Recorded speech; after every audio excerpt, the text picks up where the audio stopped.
Alhamdulillahilladzi hadana Islam wa akhtara lana khairal anam Muhammadin alaihi salatu wassalam. Amma ba'd. Lima salatu Allah. Alhamdulillah pada kesempatan ini kita kembali dipertemukan oleh Allah Subhanahu wa taala untuk melanjutkan kajian tafsir Al-Qur'an. Ini adalah kajian di 10 hari terakhir bulan Rabiul Awal tahun 1445 Hijriah. Tema kajian kita seperti yang baru saya sampaikan adalah hukum-hukum haji. Dan ini melanjutkan bahasan yang sudah dimulai pada pertemuan sebelumnya.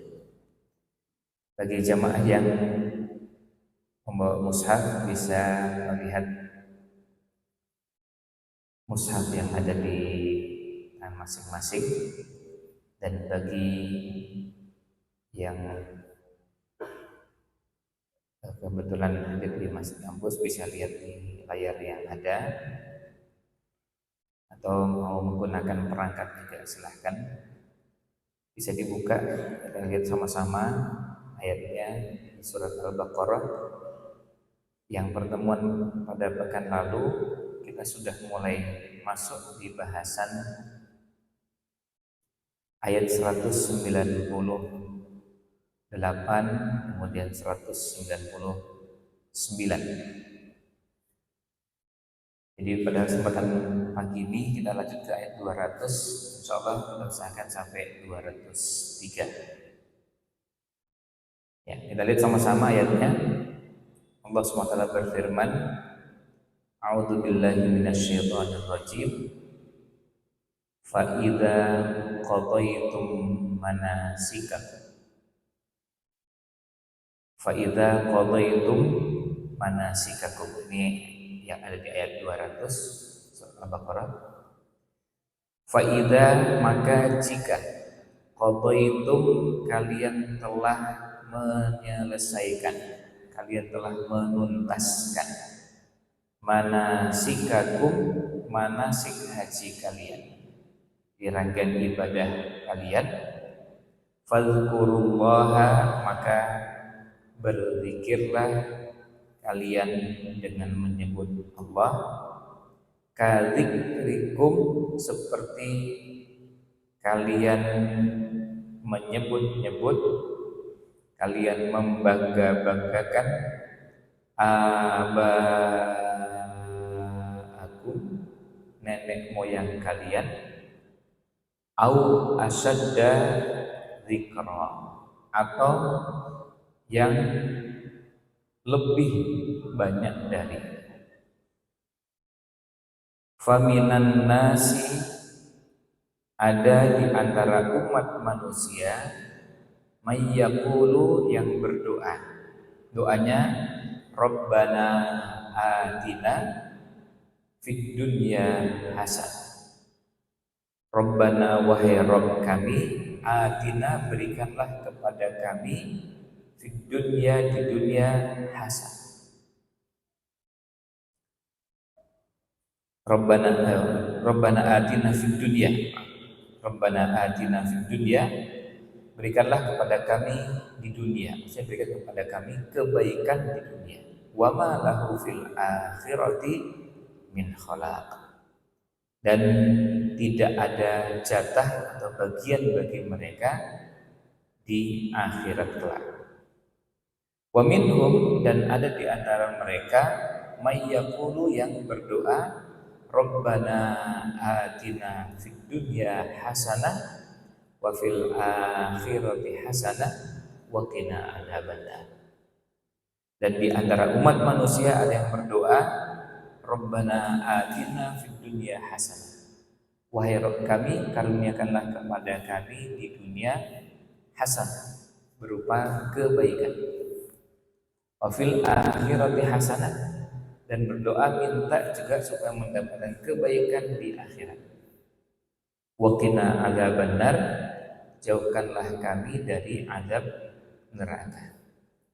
Ulaika, mereka itulah orang-orang yang lahum, mereka akan mendapatkan nasibun, mendapatkan bagian mimma kasabu, dari apa yang mereka telah upayakan.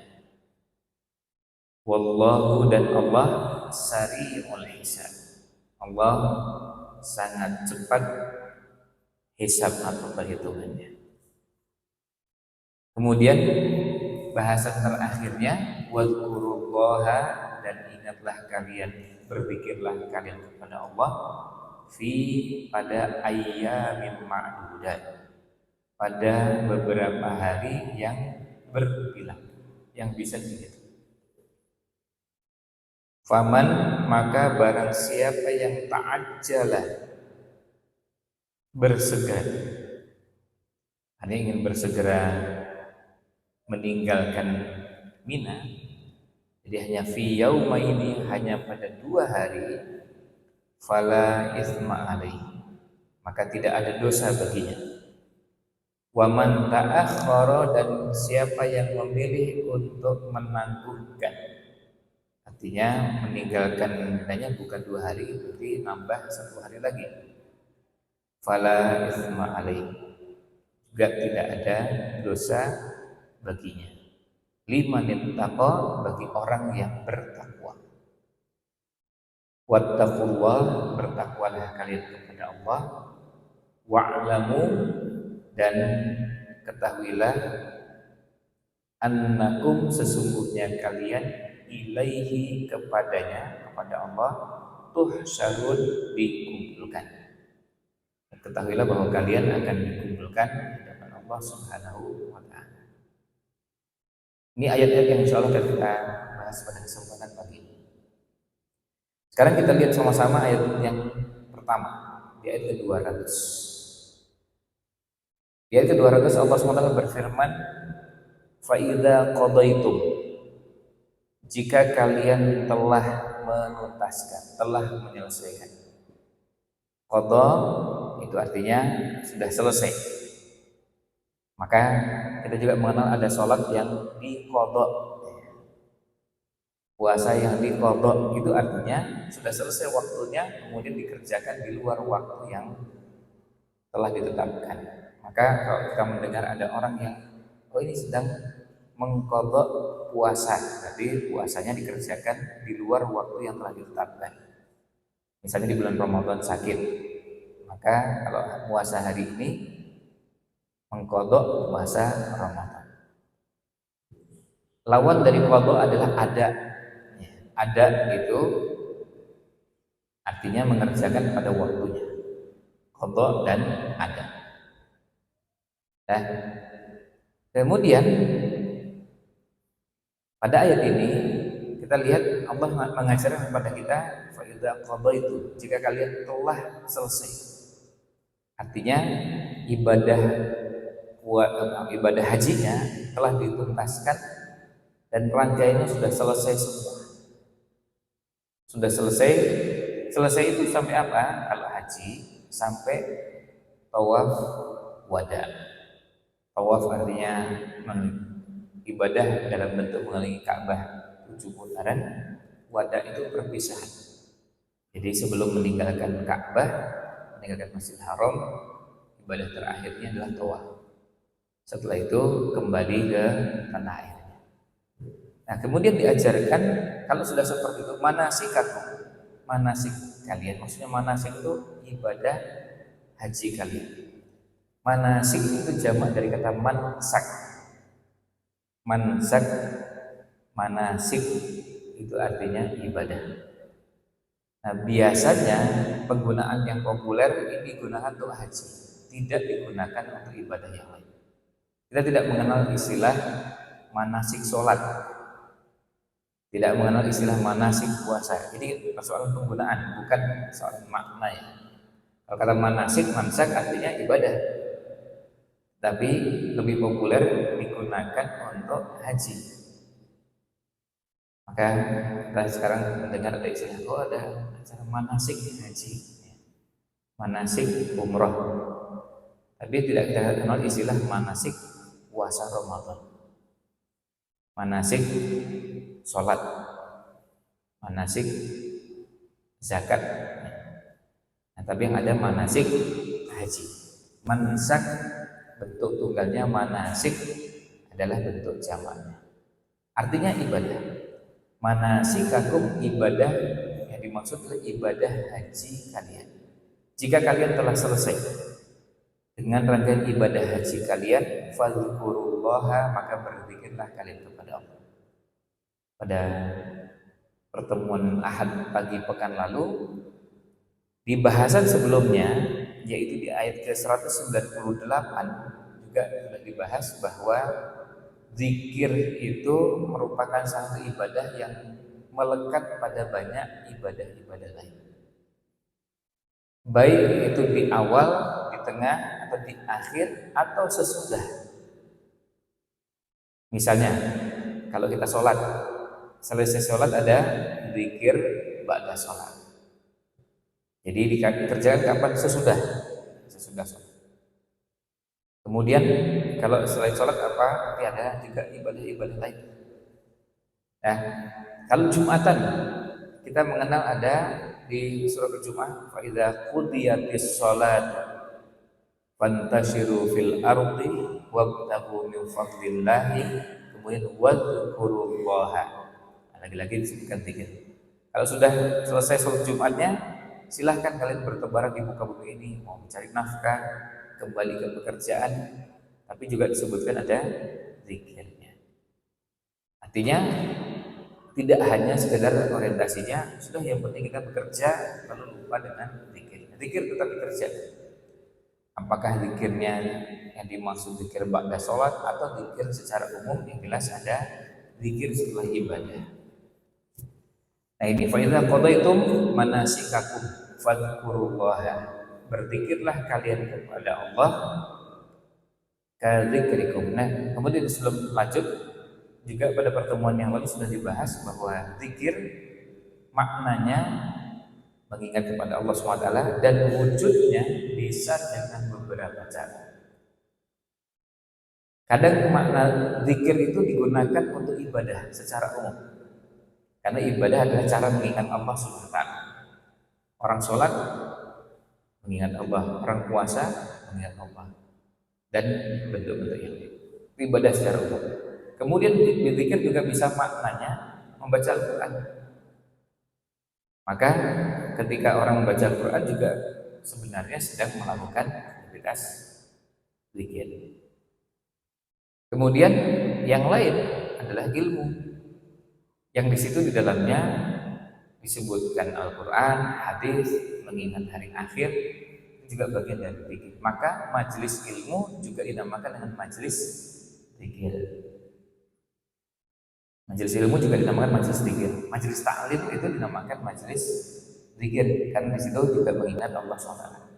Orang jadi diingatkan, disadarkan dengan Allah SWT, bahwa dia ciptaan Allah, bahwa dia punya tanggung jawab sebagai hamba untuk beribadah kepada Allah dan lainnya. Nah, termasuk dengan makna yang lain juga yang sudah jelas masuk dalamnya adalah dengan mengucapkan lafaz-lafaz zikir.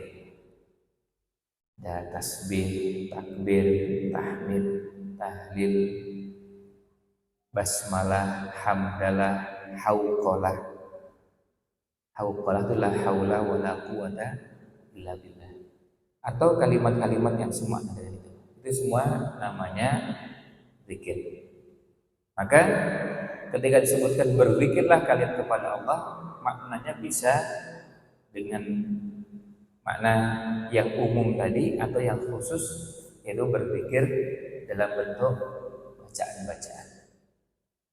Kemudian untuk yang terakhir, zikir yang dalam bentuk bacaan tadi, jenis yang terakhir maksudnya, yaitu zikir dengan bentuk bacaan tasbih, takbir, tahmid, tahlil, basmalah, hamdalah, hauqalah, dan semacamnya. Ini juga ada dua jenis. Ada yang sifatnya khusus pada waktu dan tempat tertentu, bisa keadaan tertentu, bisa jumlahnya tertentu, dan bacaannya juga tertentu. Ini khusus. Dan yang kedua, sifatnya umum. Artinya bacaannya bebas, waktunya bebas, jumlahnya juga bebas, caranya juga bebas. Nah ini tidak khusus. Contohnya misalnya kalau kita selesai sholat ada zikir istighfar 3 kali. Lalu Allahumma antas salam. Kok Allahumma antas salam kok enggak yang lain? Itu memang bacaan khusus. Khusus di tempat tersebut. Khusus di tempat tersebut yaitu khusus di tempat setelah selesai sholat fardu.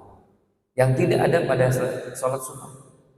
Kalau kita selesai sholat sunnah tadi, jamaah masuk masjid kemudian tahiyatul masjid.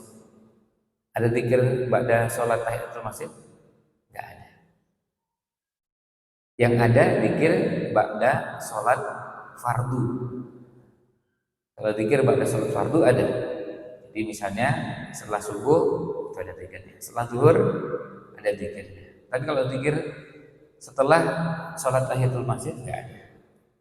Zikir setelah qabliyah subuh enggak ada. Maksudnya khusus. Nah itu yang dinamakan bacaan khusus.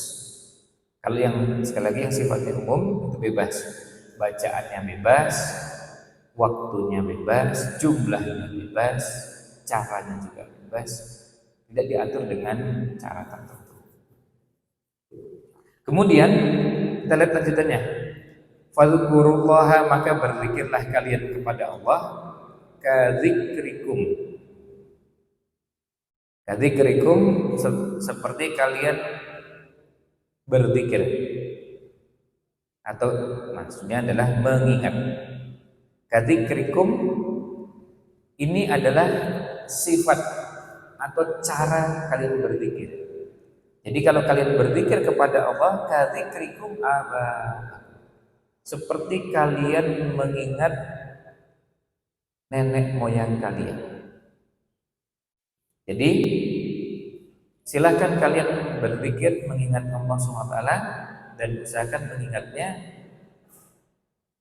dengan cara kalian bangga kepada nenek moyang kalian. Artinya dikerjakan dengan antusias, dengan semangat, kemudian diceritakan kepada orang.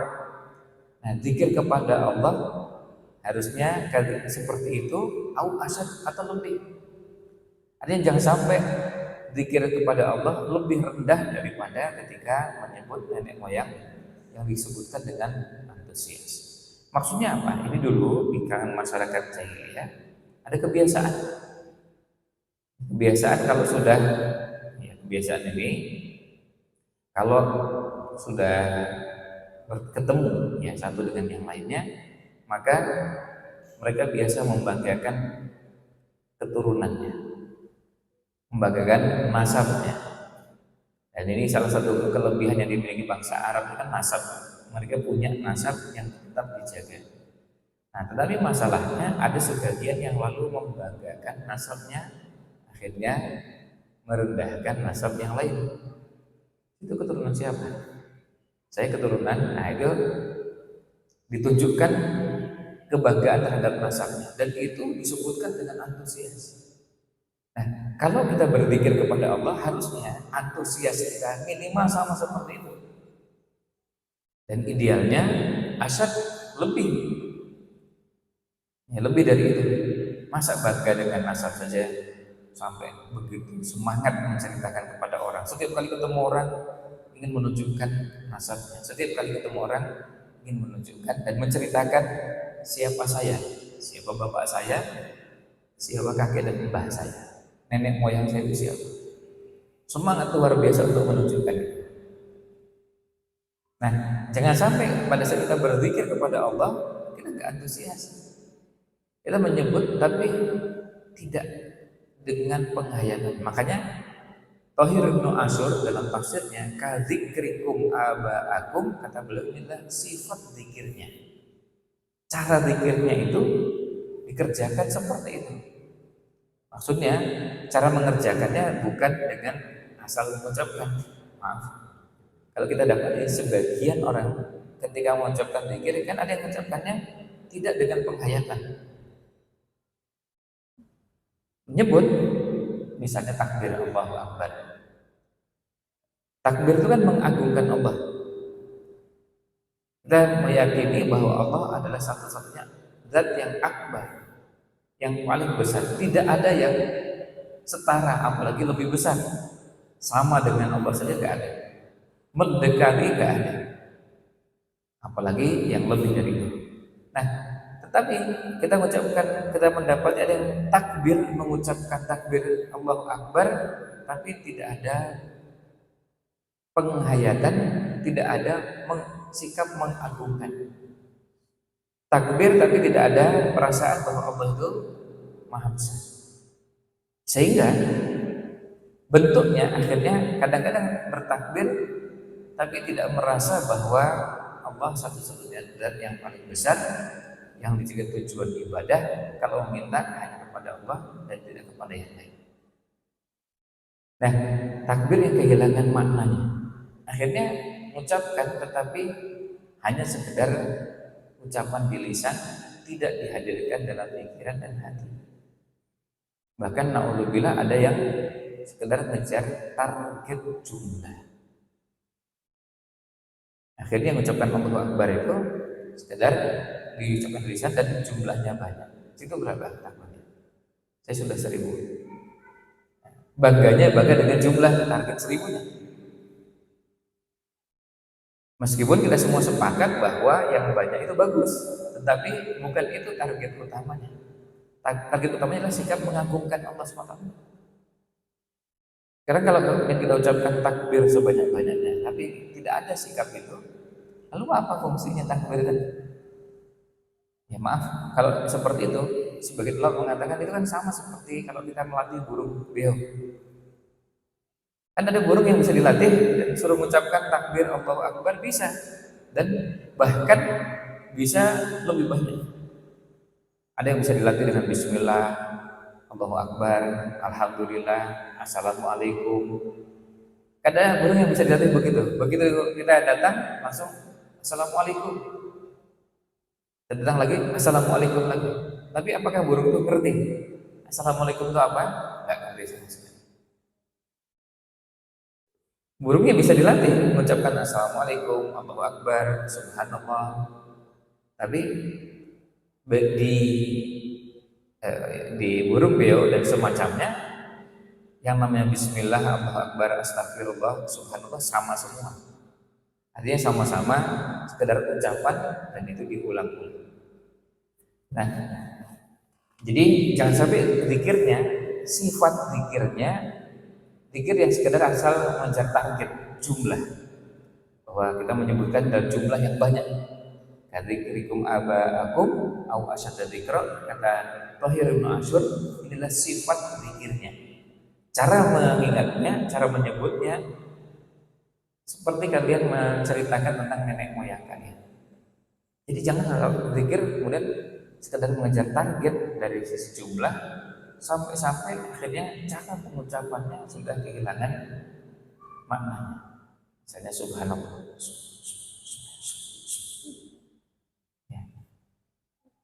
Iya, subhanallah banyak itu bagus. Tapi apakah dengan cara sampai akhirnya pengucapan ini tidak jelas, kemudian hanya sekedar target bahwa kita bangga dengan jumlah yang banyak, sampai kehilangan esensinya? Apakah zikir itu targetnya hanya sekedar yang penting jumlahnya banyak? Tentu kita semua sepakat itu bukan targetnya. Sekali lagi, di sini berarti ada yang namanya kualitas zikir dan ada kuantitas zikir. Kalau dihadapkan kepada pilihan, tentu idealnya sekarang sebelum dihadapkan pada pilihan suruh milih kualitas atau kuantitas, idealnya adalah kualitasnya baik, kemudian kuantitasnya banyak. Itu yang ideal. Kalau dihadapkan pada pilihan salah satu di antaranya, maka pilihannya masih lebih baik zikirnya sedikit tapi berkualitas dengan penghayatan. Maka kita dapati ada beberapa, bukan cuma sahabat, beberapa ulama dulu sampai sekarang, ketika menyebut zikir sampai menangis, meneteskan air mata. Ada dengan penghayatan yang sangat tinggi. Padahal yang diucapkan nggak banyak. Nah, di waktu yang sama ada yang mengucapkan kalimat-kalimat tersebut dalam jumlah yang banyak, tapi tidak dengan penghayatan, tidak dengan menghadirkan makna bahwa Allah Akbar itu artinya Allah satu-satunya zat yang paling agung, yang maha besar, yang punya kekuasaan yang tidak mungkin ada makhluk dalam bentuk apapun yang mendekati, apalagi setara, apalagi melampaui. Nah itu namanya. Maka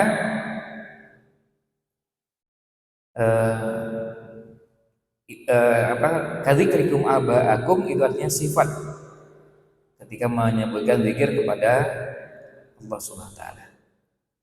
Jadi dulu orang-orang jahiliyah kalau sudah meninggalkan Mina, mereka biasa membanggakan nasab dan membanggakan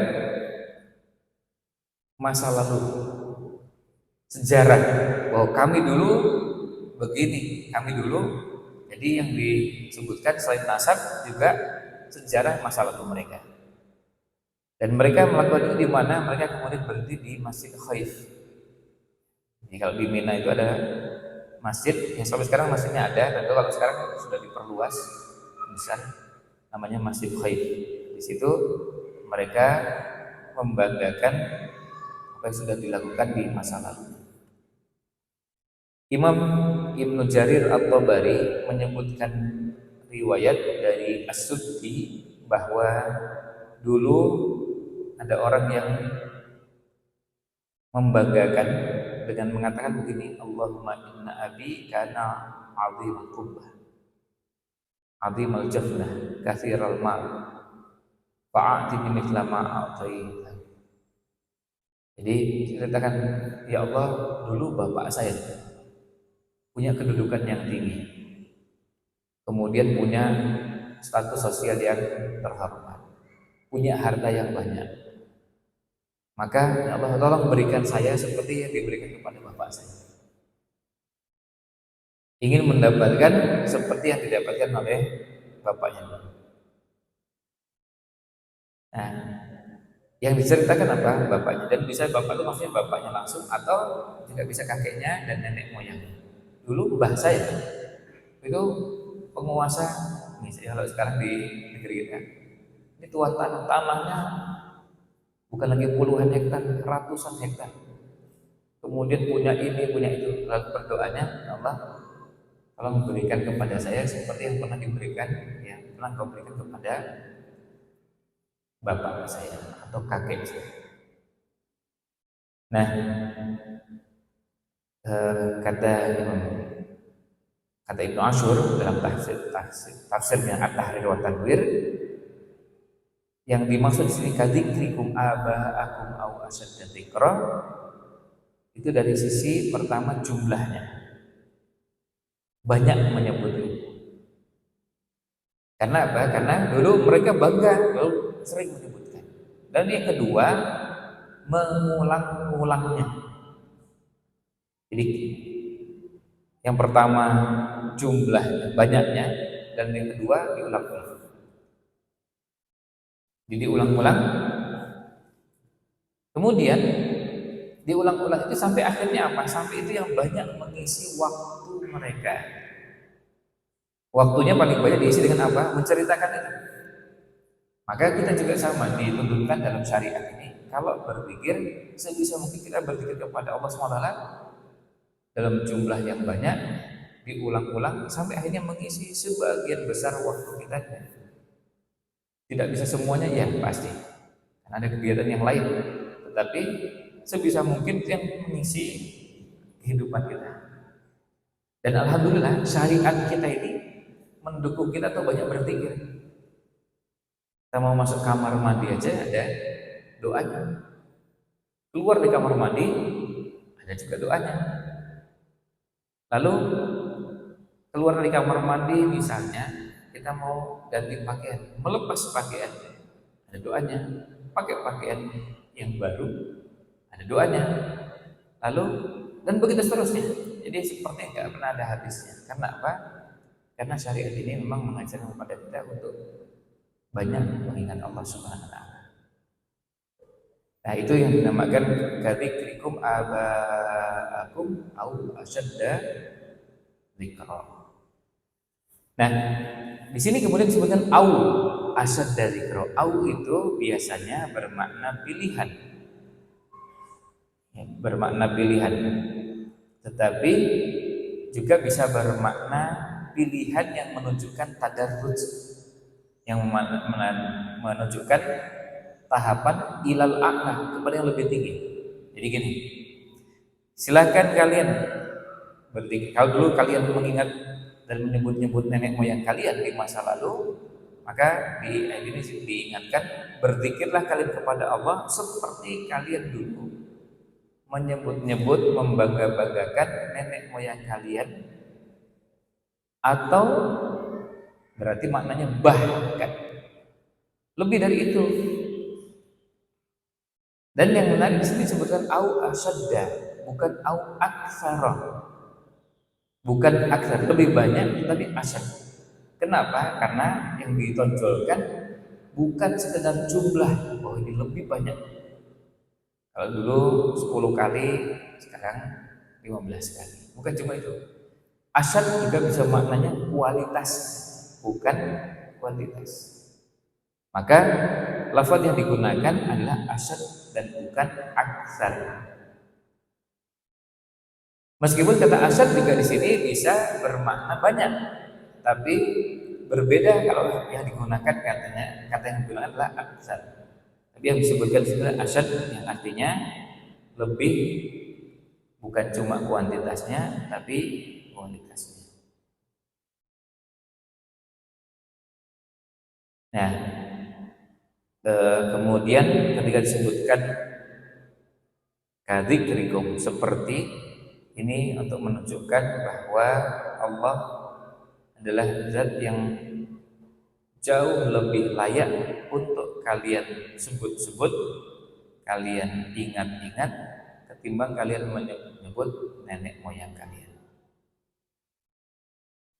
Imam Ibnu Qayyim mengatakan bahwa tanda cintanya seseorang pada sesuatu adalah banyak menyebutkan sesuatu. Kalau orang cinta kepada seseorang lalu sering-sering menyebutkan, sering menceritakan, maka tanda cinta seseorang kepada Allah SWT buktikan dengan banyak berzikir. Tanda cinta kepada Rasul SAW dengan banyak sholawat. Karena apa? Itu bagian dari bukti kecintaan kepada yang dicintai. Nah, kemudian lanjutannya au asyadda dzikra. Jadi ini lebih ya. Kemudian faminan nasi may yaqulu rabbana atina fid dunya. Di antara umat manusia ada yang berdoa mintanya kepada Allah dengan mengatakan Rabbana, wahai Tuhan kami, wahai Rabb kami, atina, berikanlah, maksudnya berikan kebaikan kepada kami fid dunya, di dunia. Wa ma lahu fil akhirati min khalaq. Tapi dia tidak mendapat bagian apapun di akhirat. Artinya doanya hanya doa untuk kepentingan dunia.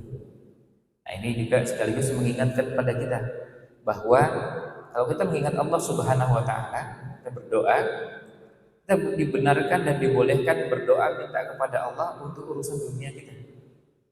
Tapi nggak boleh berhenti sampai di situ lalu tidak ada permohonan kita untuk akhirat kita. Kita boleh minta supaya sehat. Kita boleh minta kepada Allah supaya diberikan karunia, misalnya rezeki. Yang belum punya keturunan minta kepada Allah supaya diberikan keturunan. Yang sudah punya keturunan minta kepada Allah mudah-mudahan keturunannya menjadi anak yang soleh dan solehah.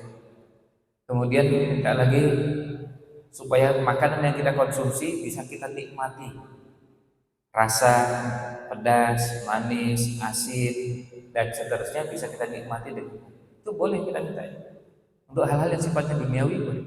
Kita melakukan perjalanan, kita berharap mudah-mudahan perjalanan ini Allah mudahkan dan kelancaran. Kalaupun ada kendala, tidak ada kendala yang berarti untuk pelaksanaan perjalanannya.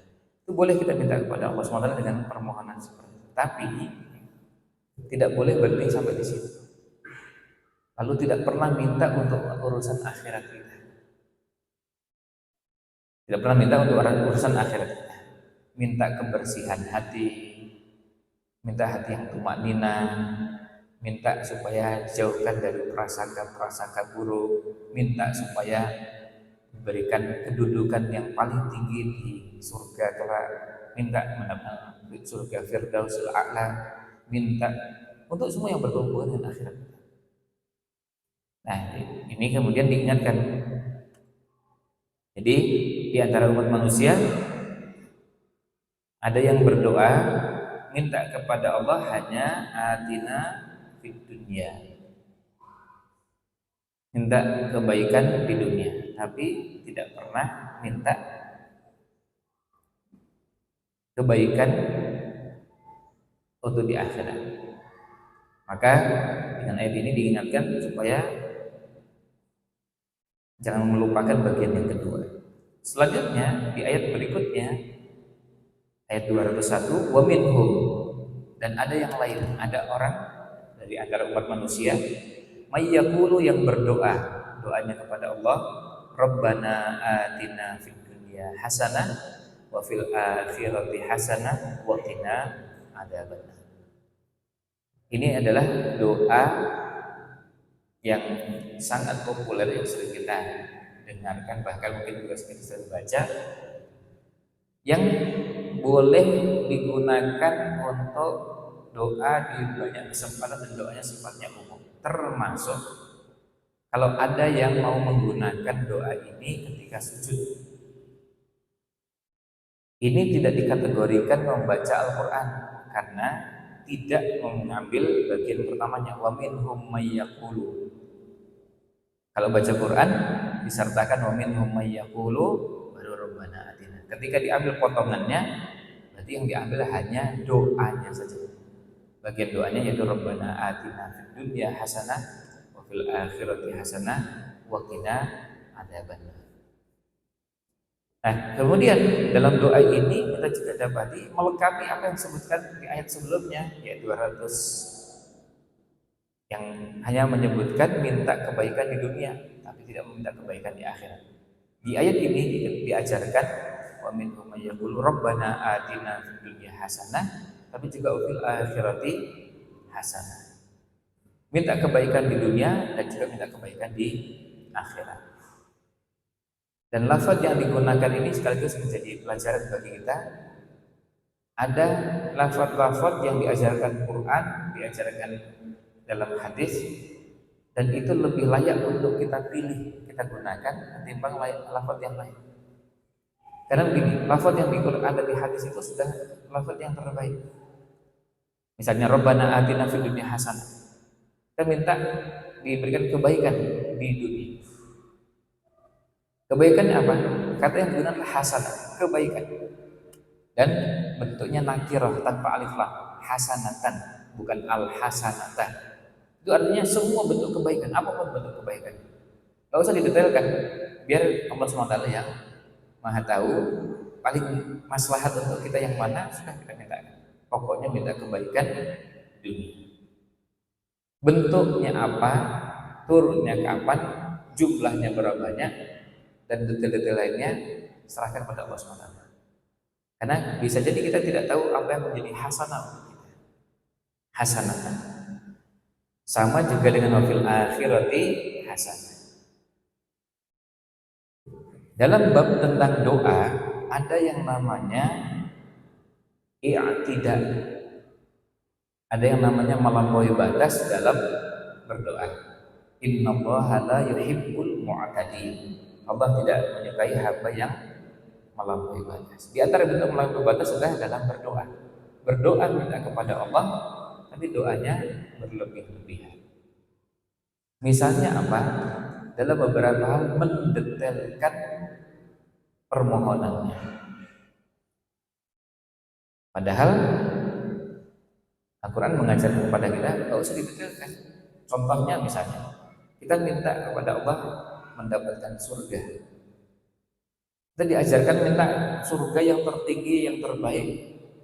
Bentuknya seperti apa, serahkan kepada Allah SWT. Karena kita nggak tahu detail-detailnya. maka dianggap berlebihan, dianggap melampaui batas ketika berdoa minta pada Allah lalu dengan menyebutkan apa, menyebutkan misalnya yang disebutkan minta di surga nanti dapat istana. Istananya itu tingginya 60 lantai. Satu lantai 100 kamar. Satu kamar itu sama dengan hotel bintang 7 yang ada di Dubai. Ini apa ini? Ya bisa disebutkan begitu. Karena yang diberikan itu lebih baik daripada hotel bintang 7 yang ada di Uni Emirat. Itu sudah pasti lebih dari itu.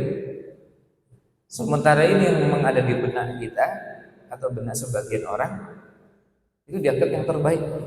Bahkan ada yang mungkin nggak tahu hotel bintang 7, karena tahunya bintang 5 aja. Dan maksimal bintang 5, kalau bintang 7 ya itu obat sakit kepala gitu. Tapi memang betul-betul ada hotel bintang 7. Nah, cuma kemudian tidak harus kita detailkan begitu. Biar diserahkan pada Allah SWT, pasti Allah memberikan yang terbaik. Apalagi sampai mendetailkan jumlah lantainya, jumlah kamarnya, kemudian di kamar itu kasur spring bednya itu dengan kualitas seperti, kemudian bantalnya, gulingnya, selimutnya, AC-nya, semua itu bagian dari yang dilarang. Kita minta yang terbaik, dan yang ada di benak kita dengan pengetahuan yang terbatas tentu menjadi keliru ketika kita minta kepada Allah dengan detail-detail yang tidak kita ketahui. Padahal surga itu jelas lebih baik daripada yang pernah kita ketahui di dunia. Kalau sekarang di dunia kita pernah mengenal ada hotel yang paling bagus, hotel bintang 7, ya, di surga lebih dari bintang 7. Kita nggak tahu bintangnya berapa, bintang 70, bintang 700, atau bintang 7 juta. Yang jelas tidak mungkin dibandingkan dengan yang pernah ada di dunia. Ini yang dinamakan dengan hasan. Kemudian ayat ini juga mengajarkan kepada kita bahwa dalam berdoa tidak harus bersajak saja. Kita lihat doanya Rabbana atina fid dunya hasanah wa fil akhirati hasanah, itu namanya bersajak. Hasanah, hasanah. Tapi lanjutannya tidak bersajak. Wa qina adzabannar. Enggak berakhiran tak marbutoh, atau huruf sebelumnya sebelum tak marbutoh juga fathah juga kan.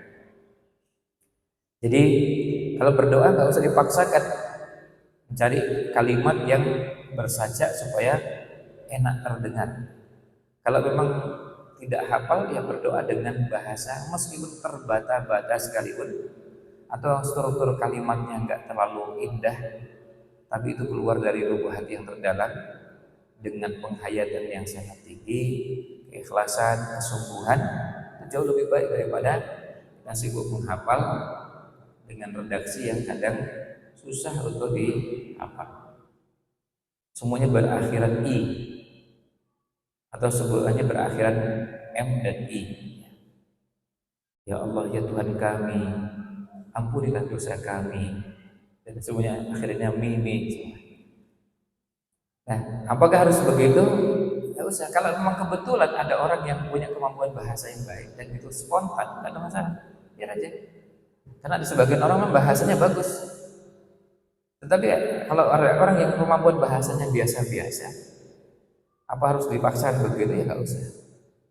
Kalau mau menghafal, biar menghafalkan doa dari Quran atau doa dari hadis.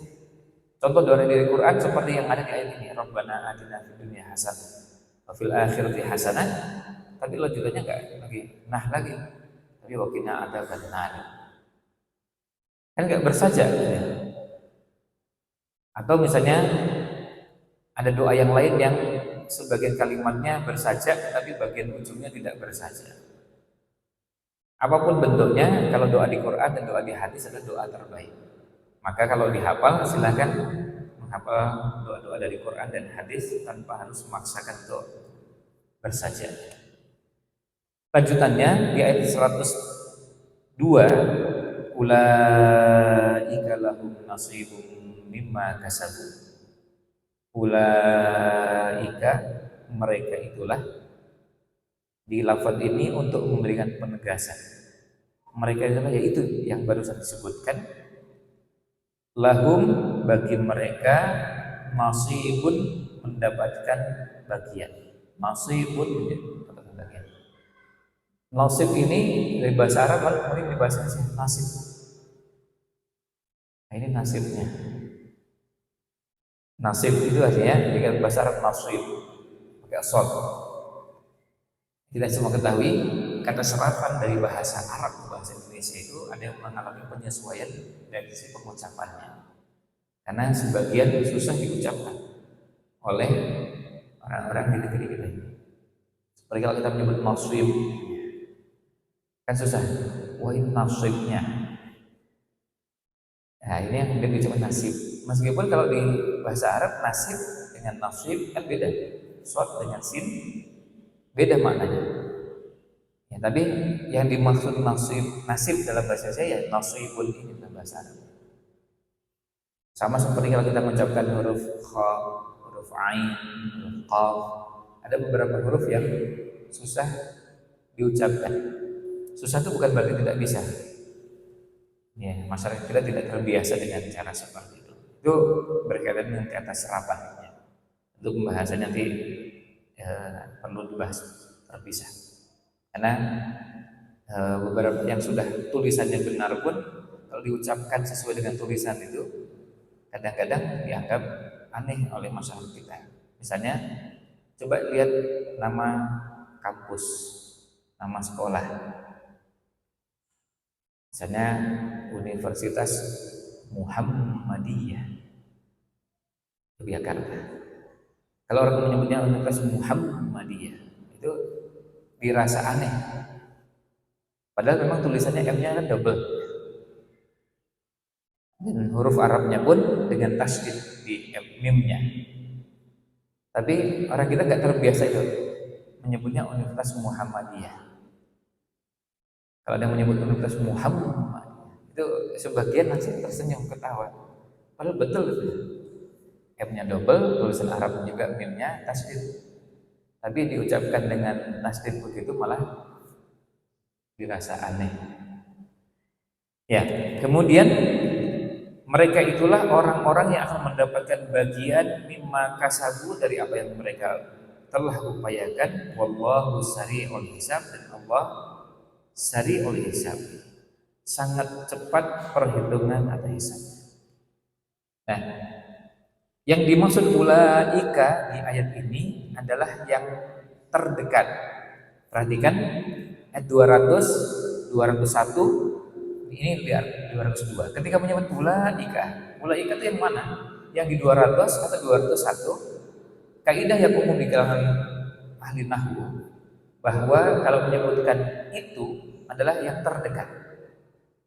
Yang terdekat yang mana? Yang terdekat dari 202 ya 201. Berarti yang doanya Rabbana atina fid dunya hasanah wa fil akhirati hasanah wa qina adzabannar. Bukan yang Rabbana atina fid dunya. Cuma itu aja. Bukan itu, tapi yang Rabbana atina fid dunya hasanah wa fil akhirati hasanah wa qina adzabannar. Nah, itu yang dimaksudkan dengan ulaika. Jadi yang dimaksud adalah yang terdekat, yang kedua, yang terdapat di ayat 201. Nah, kemudian nasibun. Nasib itu adalah bagian jatah yang diberikan pada seseorang. Bisa kebaikan, bisa keburukan. Bisa sedikit, bisa juga banyak. Jadi nasib itu kalau dalam bahasa Arab adalah bagian jatah yang diberikan kepada seseorang, wujudnya bisa kebaikan atau keburukan, dan jumlahnya bisa sedikit maupun banyak. Itu makna asli nasibnya, dan itu disebutkan oleh Ibnu Ashur, oleh Zamakhsyari dalam Mufradatul Quran, oleh Ar-Raghib, dengan makna yang mengarah ke makna tersebut. Jadi kalau sekarang mengalami penyempitan makna itu pada bahasa yang bukan bahasa asli, jadi bahasa Indonesia. Kalau misalnya kita menyebut, wah ini nasibnya. Biasanya yang diceritakan nasibnya itu untuk yang tidak menggembirakan. Kan jarang misalnya kita menyebut ada orang begitu ujian lulus dan ternyata mendapatkan prestasi terbaik. Lalu kita menyebut, wah ini nasibnya. Biasanya gitu kan? Kalau nasib biasanya yang disebutkan yang tidak menggembirakan. Ternyata juara satu, wah ini nasibnya. Itu gimana? Nasib ini benar nggak? Dari bahasa Arabnya betul. Dari bahasa Arab itu, karena nasib itu adalah sesuatu jatah, porsi, bagian yang diberikan kepada seseorang, bisa kebaikan atau keburukan. Tapi dalam bahasa Indonesia jarang digunakan untuk yang berupa kebaikan, apalagi prestasi. Begitu ada yang dapat prestasi memecahkan rekor terbaik nomor 1, lalu kita mengatakan itu nasibnya. Biasanya nggak begitu, biasanya digunakan untuk yang kurang baik. Tapi dalam bahasa Arab, bahasa aslinya tidak begitu. Nah, inilah sebenarnya salah satu manfaatnya belajar tafsir. Salah satu manfaat belajar tafsir adalah kita belajar memaknai kembali istilah-istilah yang ada di Quran, istilah-istilah yang ada dalam bahasa aslinya bahasa Arab yang ada di Quran, seperti apa supaya nanti kita bisa membandingkan dengan bahasa yang kita pahami atau penggunaan yang biasa kita pahami. Pembahasan beberapa pertemuan sebelumnya di bulan lalu, misalnya pada saat kita membahas tentang al-fitnah asyaddu minal qatl. Fitnah yang dimaksud di situ bukan memfitnah orang, menuduh orang, bukan. Tapi apa? Fitnah yang dimaksud di situ adalah menyekutukan Allah. Itu dosanya asyaddu, lebih berat minal qatli, daripada pembunuhan. Yang dimaksud di ayat tersebut. Jadi kalau ada orang menuduh atau memfitnah dalam bahasa Indonesia, tidak bisa kalau kita pasangkan ayat wal fitnah itu asyaddu minal qatl. Karena ayatnya maksudnya bukan itu. Ayat itu maksudnya adalah kesyirikan itu dosanya lebih besar daripada membunuh. Ini dua-duanya dosa besar, cuma yang satu lebih besar dari yang lain. Nah, kemudian berikutnya, ulaika lahum nasibum mimma kasabu, kemudian wallahu sari'ul hisab. Nah, di sini menunjukkan bahwa Allah Maha cepat berhitungannya, hisabnya. Ini mengisyaratkan bahwa Allah juga cepat mengabulkan apa yang diminta oleh hamba. Kalau orang berdoa, ini kan temanya tadi doa. Sebelumnya Rabbana atina dunia, lalu di ayat 201 Rabbana atina fid dunya hasanah. Ini adalah bagian dari yang menunjukkan bahwa Allah SWT cepat mengabulkan doanya, atau apa yang dimintakan oleh hambanya bisa segera terwujud. Ini Allah sanggup. Nah, tetapi ada yang merasa bahwa saya sudah berdoa kok belum dikabulkan. Nah, itu nanti bahasannya lain. Bisa karena ada hal-hal yang menjadi penghambat dikabulkannya doa. Jadi orang berdoa tapi terhambat terkabulnya karena apa? Karena ada perbuatan-perbuatan yang menjadi penghambat. Bisa juga karena Allah menghendaki dikabulkan dalam bentuk yang lain. Bisa jadi dikabulkannya menunda waktu yang paling pas, yang menurut kita sekarang pas, ternyata setelah dilihat malah justru lebih pasnya besok, minggu depan, bulan depan. Nah, itu masalahnya bukan tidak dikabulkan, tapi dikabulkan dengan yang lebih maslahat, lebih baik untuk yang bersangkutan. Itu namanya sari'ul hisab.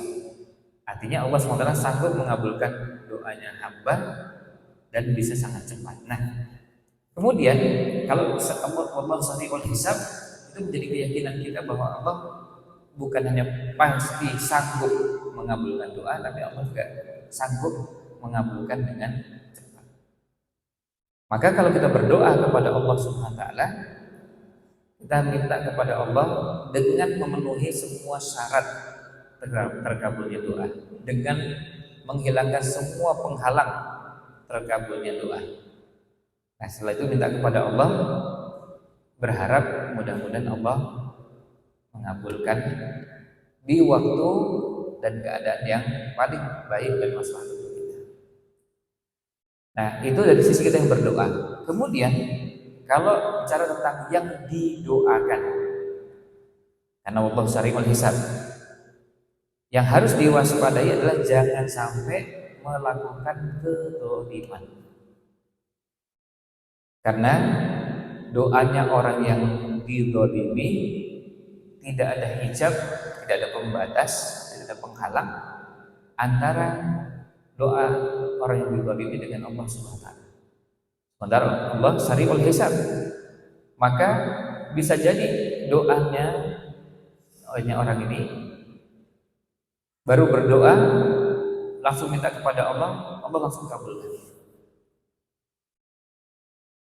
Ini menjadi pengingat bagi kita jangan sampai melakukan kezaliman, supaya tidak didoakan oleh orang yang dizalimi. Apapun bentuk kezaliman,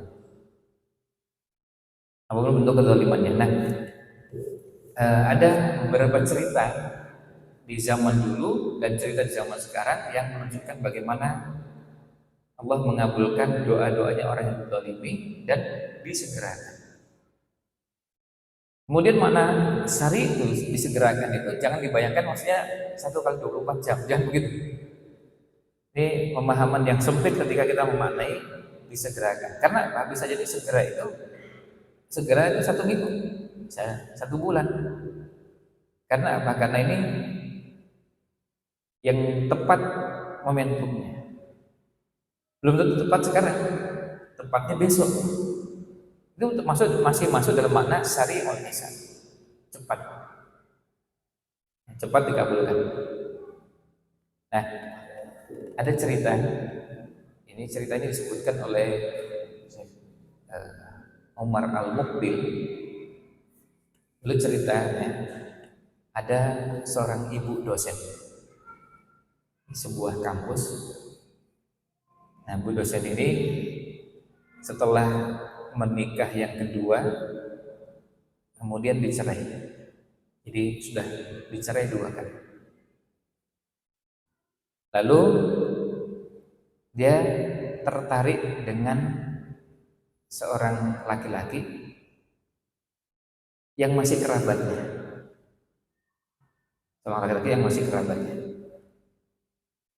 Nah, kemudian ketika dia tertarik dengan laki-laki tersebut, tapi masalahnya dia punya istri. Dia bersekongkol dengan sepupunya. Ternyata sepupunya itu laki-laki, tertarik sama istrinya. Jadi ceritanya ini sinetron. Gimana biar mudah, ibu dosen ini punya sepupu ya, laki-laki.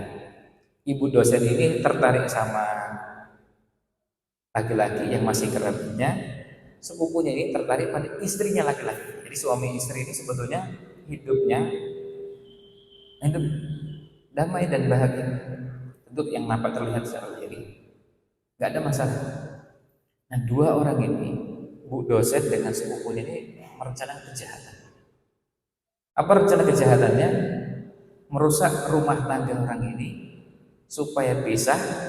Nanti kalau sudah pisah, suaminya nikah dengan saya, yang istrinya nikah dengan kamu, kata bu dosen ini. Jadi ini bersekongkol jahat terhadap rumah tangga orang lain. Nah, terus kemudian direncanakan. Gimana cara merencanakannya? Ini karena 2 orang ini kan masih kerabat, ini sepupunya dengan yang juga masih family, meskipun keluarga jauh. Nah, ternyata caranya bikin isu. Isunya yang sebarkan di keluarga besar bahwa istrinya, ya suami istri ini, istrinya yang laki-laki ini, atau kita sebut A saja biar gampang ya. Istrinya A ini berselingkuh. Disebarkan berita, padahal enggak. Dan dua ini bekerja sama gimana caranya menyebarkan berita itu. Si bu dosen cerita sama kadang kakaknya, adiknya, dan itu yang sepupunya juga cerita. Akhirnya tersebar kemana-mana sampai akhirnya rumah tangganya hancur dan berakhir dengan perceraian. Nah, kemudian apa yang terjadi setelah melakukan itu?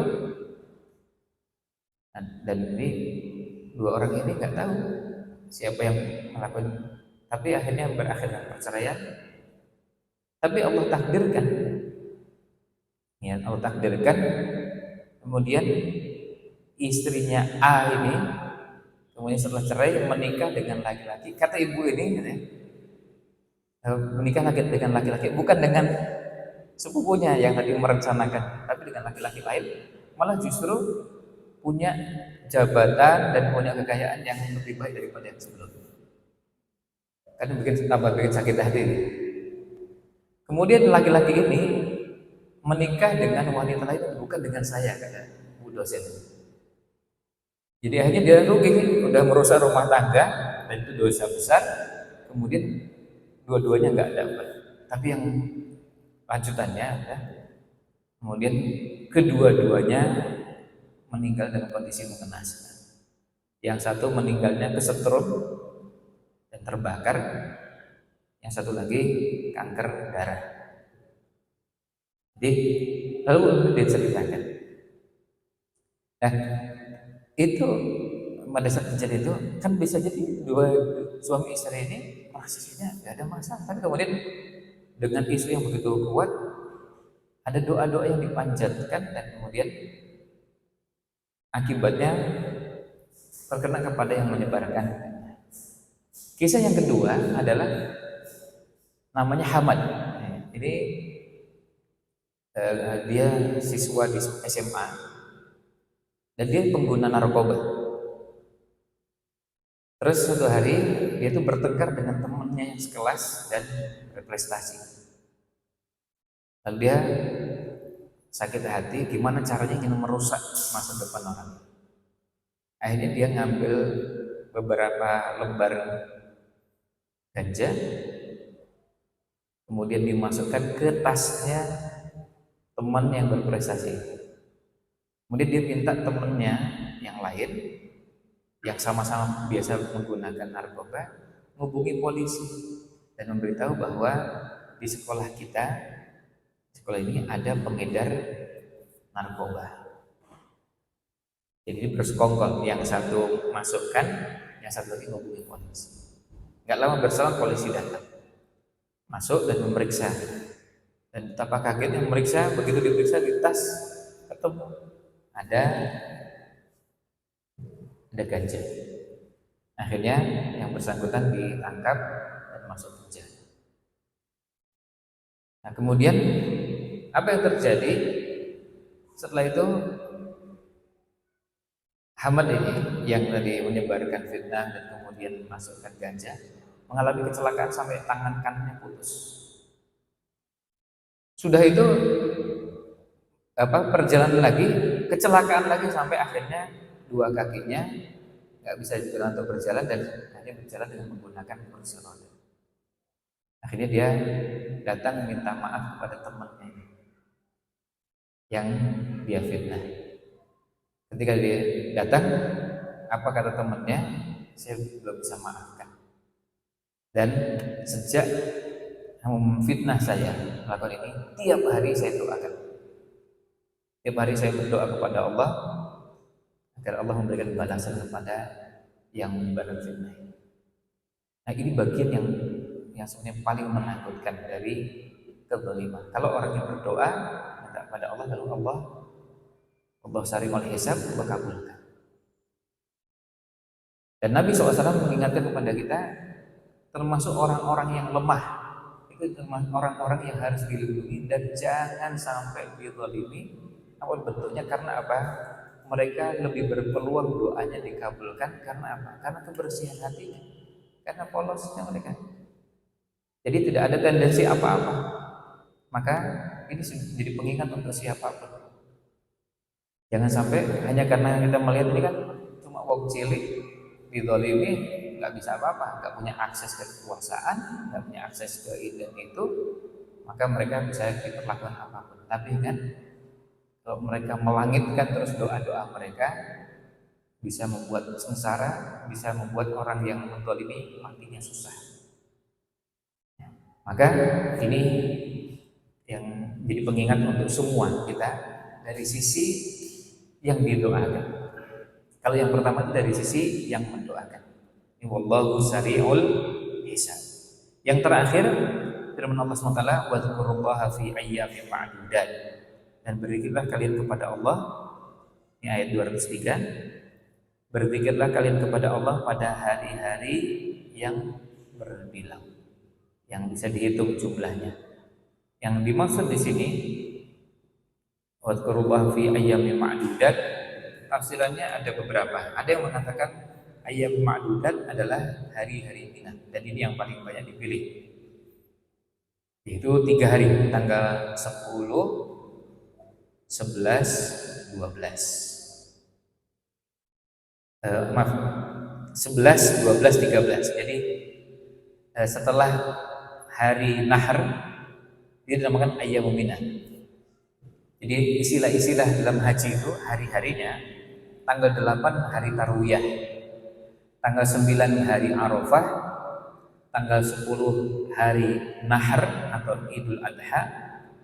Nah, 3 hari 11, 12, 13 dinamakan hari Mina. Hari Mina itu tanggal 11, 12, 13, ayyamu Mina. Istilah lainnya adalah ayyamun tasyrik. Tasyrik itu artinya menjemur. Karena setelah mereka menyembelih pada tanggal 10 Dzulhijjah, daging yang ada itu supaya tahan lama, gimana kan caranya? Setelah dipotong kecil-kecil, dijemur supaya bisa tahan lama. Jadi nggak langsung dikonsumsi, nggak langsung dimakan. Kalau jemur, kemudian nanti dimasak setelah beberapa hari, itu manfaatnya bisa lebih bertahan lama daripada kalau dalam bentuk daging kemudian harus segera dikonsumsi segera. Itu namanya fi ayyamin ma'dudat. Jadi 3 hari setelah hari Nahar, tanggal 11, 12, dan 13. Kemudian faman ta'ajjala fi yaumaini fala itsma alaih. Siapa yang bersegera. Ta'ajjal itu bersegera, maksudnya dia tinggal di Mina cuma 2 hari. Jadi cuma 2 hari, yaitu tanggal 11 dan 12. Biasanya di kalangan jamaah haji Indonesia populer dikenal dengan istilah diistilahkan nafar awal. Nafar awal. Nafar awal itu yang hanya sampai dengan tanggal 12 Dzulhijjah. Jadi setelah melontar jumroh ula wusta aqabah tanggal 12, mereka bisa pulang kembali ke penginapan di Mekah. Jadi sudah meninggalkan tenda Mina. Itu namanya ta'ajjala fi yaumain, 2 hari. Kemudian waman ta'akhkhara, dan siapa yang tetap bertahan dan menunda kepulangannya berarti sampai dengan tanggal 13, fala isma alaih, maka juga tidak ada dosa baginya. Nah, di sini disebutkan waman ta'akhkhara fala isma alaihi, yang sebelum juga fala isma alaihi. Ini menunjukkan kepada kita bahwa dua-duanya dibenarkan dan dibolehkan, meskipun yang satu tentu pahalanya lebih besar, yang sampai dengan tanggal 13 lebih besar daripada yang sampai tanggal 12. Tapi yang menjadi pertanyaan, kenapa kok di sini disebutkan fala isma alaih, tidak ada dosa baginya? Kok disebutkan tidak ada dosa? Ya kan ini ibadah. Ini nggak ada dosa, ini nggak ada dosa. Kenapa disebutkan seperti ini?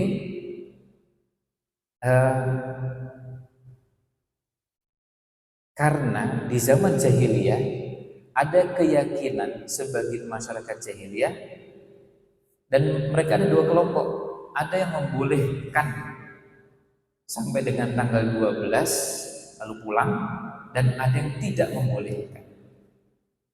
Nah, ayat ini sebetulnya mengcounter apa yang dipahami oleh masyarakat jahiliyah, untuk menegaskan bahwa yang sampai dengan tanggal 12 juga boleh, yang sampai pada tanggal 13 juga boleh. Karena apa? Ada anggapan sebelumnya. Masyarakat jahiliyah menganggap bahwa sampai tanggal 12 itu nggak boleh. Yang lain mengatakan oh boleh. Ada perbedaan pendapat di antara mereka. Maka Al-Quran hadir untuk meluruskan pemahaman bahwa tanggal 12 boleh, tanggal 13 juga boleh, dan dua-duanya tidak ada dosa sedikit. Yang sampai tanggal 12 hajinya sempurna. Yang sampai tanggal 13 hajinya nggak sempurna, artinya tidak dikategorikan sebagai yang misalnya tanggal 12 ini nilai hajinya kurang, pahalanya jadi tidak sempurna sampai pada tingkat mempengaruhi keabsahan, tidak. Kalau dari sisi keutamaan bahwa yang satu baik, yang satu lebih baik, itu bahasanya tidak berhubungan dengan dosa dan tidak dosa. Jadi itu pilihan untuk memberikan kelapangan, keleluasaan bagi umat Islam, dua-duanya bisa dikerjakan. Jadi ini untuk meluruskan pemahaman yang berkembang di dalam masyarakat jahiliyah. Kemudian ditutup dengan wattaqullah, bertakwalah kalian kepada Allah. Kalau di bahasan ini maksudnya adalah bertakwalah kalian kepada Allah dengan cara mengerjakan ibadah-ibadah haji, hukum-hukum haji sesuai dengan yang telah disyariatkan. Jadi kerjakannya dengan penuh ketakwaan. Karena bisa jadi pelaksanaan ibadah haji itu dikerjakan dengan cara nyiasati, bukan berangkat dari ketakwaan. Kan yang penting sah. Nah, kalau sudah caranya begitu, menyiasati seperti itu beda dengan kalau berangkatnya dari ketakwaan. Wattaqullah, bertakwalah kalian kepada Allah. Wa'lamu annakum ilaihi tuhsyarun, dan ketahuilah bahwa kalian akan dikumpulkan di hadapan Allah Subhanahu wa taala. Kumpulkan, dan ini mengisyaratkan bahwa kalian akan dimintai pertanggungjawaban atas apa yang telah kalian kerjakan. Demikian yang bisa kita bahas pada kesempatan pagi ini. Mudah-mudahan ada manfaat yang bisa diambil. Mohon maaf jika kurang berkenan. Wallahu a'lam. Sallallahu alaihi wasallam ala Nabi Muhammad wa ala alihi wa sahbihi.